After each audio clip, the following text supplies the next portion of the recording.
प्रभु जीशु कृष्ण नाम प्रतिदिन रोटी रे आपण मान को पुणी स्वागत करुछु। आज अगस्ट मास 15 तारीख गुरुवार दिन 2024 वर्ष। आज ध्यान हेउछि अनुसरण। तापर जीशु ताहांकु कहले जाओ तुमरो विश्वास तुमको सुस्थ कर देछि। संगे संगे से ताहांकु देखि रास्ता रे जीशु को अनुसरण कले। मार्क 10:52 पद।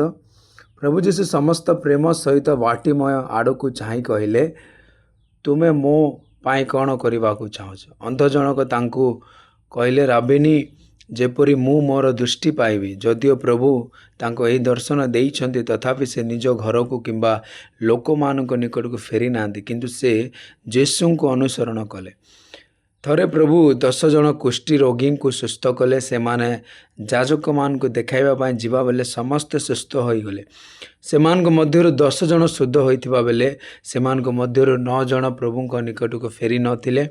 से मान को मध्यरु जने फेरी आसी प्रभु को धन्यवाद देले। किंतु जेते बेले तुमे बाटीमय को देख से केवल प्रभु को धन्यवाद देई नथिले बरं प्रभु यीशु को अनुसरण करिवार सौभाग्य मध्य पाइतिले।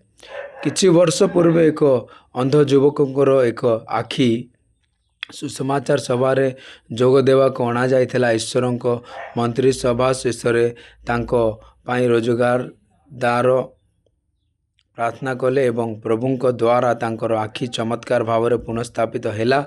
परमेश्वर सेवक युवक को परदिन साक्षात करिवार साक्ष्य बांटी वाक कही, किंतु तांको सभा स्थल रे देखा मिलू नथिबारु ईश्वर सेवक तांको खोजिबा पई युवक जनक घर को गले।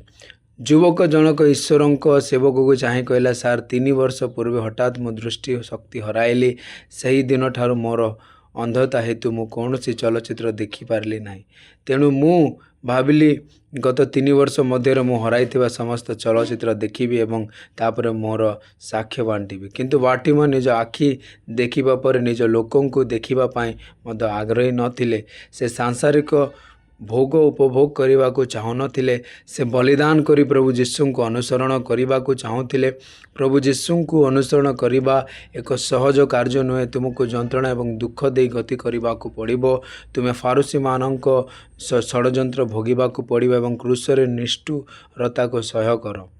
थरे जड़े लोक यीशु निकट को आसी कहला प्रभु तुम्हें जो आड़े जाओ मु तुम अनुसरण करी। यीशु तांको कहले ठेकुआ मानकर गात अच्छी एवं पक्षी मानकर बसा अच्छी, किंतु मनुष्य पुत्रंकर मुंड रखिबार कौन स्थान नाही। लूक 9:57-58 पद। जदियो अनेक अछंती जो माने तांको अनुसरण करने को दावी करती, समस्ते निज शोइबा आराम एवं सांसारिक जीवनर भोग छाड़वा को इच्छुक नुहंती। प्रभु यीशु निज शिष्य मान को कही जदियो केही मो पछे पछे आसवा को इच्छा करती तेबे से निज को अस्वीकार करंतु, क्रूस उठाई मत अनुसरण करंतु। माथ्यू 16:24 पद।